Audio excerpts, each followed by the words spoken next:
குட்டி குட்டியாக பட்டன் பாதுஷா செய்யலாமா? ஃபஸ்ட்டு ஒரு பாத்திரத்தில் 50 கிராம் சன்ஃப்ளவர் ஆயில், 2 ஸ்பூன் நெய், அதில் அரை டீஸ்பூன் பேக்கிங் சோடா போட்டு நல்லா பீட் பண்ணிக்கோங்க. பீட்டரில் தான் போட்டு அடிக்கணும்னு இல்லை, கையிலேயே நல்லா கலந்து விட்டாலே அது கலர் சேஞ்ச் ஆகிற அளவுக்கு நம்ம நல்லா பீட் பண்ணி எடுத்துக்கோங்க. அதுக்கப்புறமா 250 கிராம் பார்த்திங்கன்னா மைதாவை இதில் ஆட் பண்ணிவிட்டு ஒரு சிட்டிகை சால்ட் போட்டு நல்லா மிக்ஸ் பண்ணிக்கோங்க.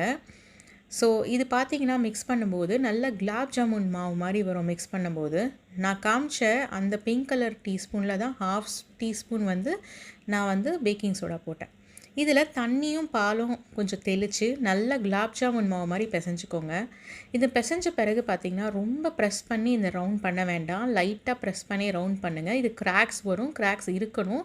அப்போ தான் ஜீரா நல்லா ஊறி நல்லா ஃப்ளேக்கியாக பாதுஷா கிடைக்கும். ஸோ இப்போ இந்த மாதிரி குட்டி குட்டியாக நல்லா எடுத்து வச்சுட்டு ஜீரா நல்லா பிசுபிசுப்பு தன்மை ஒரு கம்பி பதம் கிட்ட வரும் டைமுக்கு நீங்கள் எடுத்து ரெடியாக வச்சுக்கோங்க.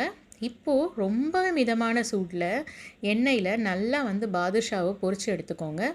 இதை நல்லா ஜீராவில் போட்டு எடுத்து பிஸ்தாஷியோ போட்டு டெக்கரேட் பண்ணி வச்சுக்கோங்க. இந்த பாதுஷா பார்த்திங்கன்னா ரொம்பவே ஃப்ளேக்கியாக ரொம்ப ஜூஸியாக நல்லா வந்துச்சு.